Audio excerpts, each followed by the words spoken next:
Hello students, today we will study about present indefinite tense. दूसरे शब्दों में इसे प्रेजेंट सिंपल टेंस भी कहा जाता है। प्रेजेंट का मतलब होता है वर्तमान, इंडेफिनिट का मतलब होता है अनिश्चित और टेंस का मतलब होता है काल। इसलिए इसका नाम जो है हिंदी में वर्तमान अनिश्चित काल। इसकी आइडेंटिफिकेशन होती है कि वाक्य के अंत में आपको ता, ती, ते या ता है, ती है वगैरह आपको देखने को मिलेगा। जिन वाक्यों के अंत में तातीते आता है उनको करने का कोई निश्चित समय नहीं होता, इसलिए इसका नाम है वर्तमान अनिश्चित काल। जैसे मैं स्कूल जाता हूँ तो जाने का कोई निश्चित समय नहीं है, या मैं सोता हूँ तो सोने का कोई निश्चित समय नहीं है, या मैं खाना खाता हूँ खाना खाने का कोई निश्चित समय नहीं है। इसीलिए इसे बोलते हैं वर्तमान अनिश्चित काल। जितने भी टेंस इसमें बनाए जाते हैं उनको करने का कोई निश्चित समय नहीं होता है। आज इस टेंस में सीखेंगे हम एसएस और पीपी का नियम। इस नियम से आप बहुत जल्दी ही समझ जाएंगे कि एसएस और पीपी के नियम से टेंस पे किस प्रकार की गलतियां होती हैं, वो आपको एक बार में समझ में आ जाएंगे।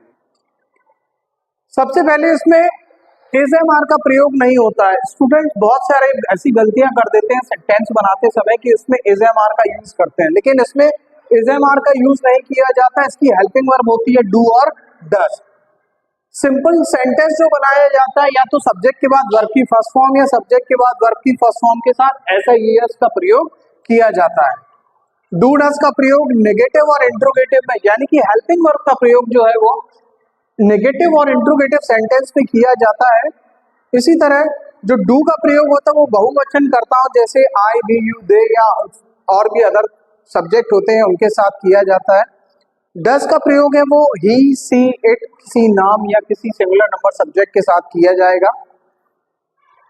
अब यहाँ पे समझने वाली एक चीज है कि जिस तरह नाउन होती है, नाउन में यहाँ पे लिखा है बैट, तो bat is a singular noun. अगर इसे बहुवचन बनाना है तो हम उसमें एस लगा देंगे तो प्लूरल हो जाएगा। नाउन सिंगुलर, बैट सिंगुलर था, उसको बहुवचन बनाना है तो एस लगा दिया तो प्लूरल फॉर्म में आ गई। लेकिन वर्ब के साथ इसका उल्टा होता है। वर्ब जितनी भी क्रियाएं होती हैं, गो, कम, सेट, प्ले, जितनी भी क्रियाएं होती हैं वो प्लूरल फॉर्म में होती है, अपने बहुवचन रूप में होती है। और अगर वर्ब को सिंगुलर बनाना है तो उसमें एस या ईएस जोड़ देते तो वर्ब सिंगुलर हो जाती है। जैसे यहाँ पे गो में ईएस जोड़ दिया तो गो किसमें हो गई? सिंगुलर फॉर्म में हो गई। समझते हैं एसएस और पीपी के नियम से कि इस नियम के द्वारा किस तरह से हम दोनों को समझ सकते हैं। जैसे यहाँ पे मैं स्कूल जाता हूं तो मैं मतलब होता है सब्जेक्ट आई। अब यहाँ पे सिंपल सेंटेंस में आपको डू डज का प्रयोग नहीं करना है, सीधे आपको वर्ब की फर्स्ट फॉर्म लाना है। जो आई है बहुवचन प्रकार का करता है, इसलिए यहाँ पे वर्ब की फर्स्ट फॉर्म आएगी। और go to school, I go to school, यानी कि सब्जेक्ट प्लूरल फॉर्म में है तो वर्ब जैसी वर्ब अपने प्लूरल फॉर्म में होती है तो उसको एज इट इज रख देना है, जैसा का तैसा।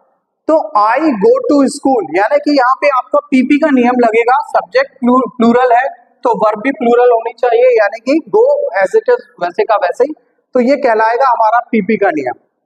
वह पत्र लिखता है, यहाँ पे सब्जेक्ट जो है वो सिंगुलर है और यहाँ पे वर्ब हो रही है लिखने की, राइट। तो उसमें राइट जो है वो प्लूरल फॉर्म में होती है, लेकिन हम उसमें एस लगा देंगे तो वो सिंगुलर बन जाएगी। तो यहाँ पर सब्जेक्ट सिंगुलर होने पर जैसा सब्जेक्ट होगा वैसे ही हमें वर्ब चाहिए। तो सब्जेक्ट सिंगुलर है तो वर्ब को सिंगुलर बनाने के लिए हम उसमें एस जोड़ देते हैं, तो यहाँ पे बन जाएगा राइट्स। तो ये हो जाएगा सिंगुलर फॉर्म में आ गई वर्ब, तो यहाँ पे लगेगा हमारा एसएस का नियम। इसे बोलते हैं हम एसएस का नियम। यदि सब्जेक्ट सिंगुलर होगा तो वर्ब भी सिंगुलर चाहिए, अगर सब्जेक्ट प्लूरल फॉर्म में होगा तो वर्ब भी प्लूरल चाहिए, यानी कि पीपी का नियम। तो यहाँ बन गया हमारा sentence he writes a letter. Negative sentence बनाना है तो राम, जैसे राम चाय नहीं पीता है, राम एक सिंगुलर नंबर सब्जेक्ट, इसके साथ डज लगेगा तो does not, Ram does not drink tea.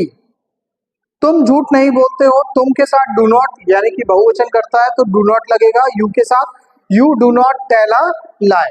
Interrogative sentence बनाते समय जब भी हेल्पिंग वर्ब यानी कि क्या, जब सेंटेंस के वाक्य की शुरुआत में क्या आता है तो आपको हेल्पिंग वर्ब आगे रख देनी है। क्या वह यहाँ रहता है तो does he singular number subject है, इसके साथ डज का यूज होगा तो डज ही लिव हियर, क्या वह यहाँ रहता है। क्या वे क्रिकेट खेलते हैं? तो डू दे प्ले क्रिकेट। अब क्वेश्चन वर्ड या WH वर्डों का यूज किया जाता है तो वही क्या सेंटेंस के बीच में आ रहा है। जैसे वह क्या करता है, तो क्या बीच में आएगा तो आप सबसे पहले किसका यूज करेंगे? व्हाट का, इस क्या के लिए। अब वह सब्जेक्ट है, वह के साथ डज लगता है तो पहले हेल्पिंग वर्ब आएगी और फिर ही, तो व्हाट डज ही, और करने की क्रिया हो रही डू, तो व्हाट डज ही डू, यानी कि वह क्या करता है। गाना कौन गाता है, ये कौन वाले जो सब्जेक्ट सेंटेंस होते हैं वो सिंपल सेंटेंस की तरह ही बनते हैं। सबसे पहले कौन के लिए हमें हु रख देना और हर वर्ब के साथ एस लगा देना है।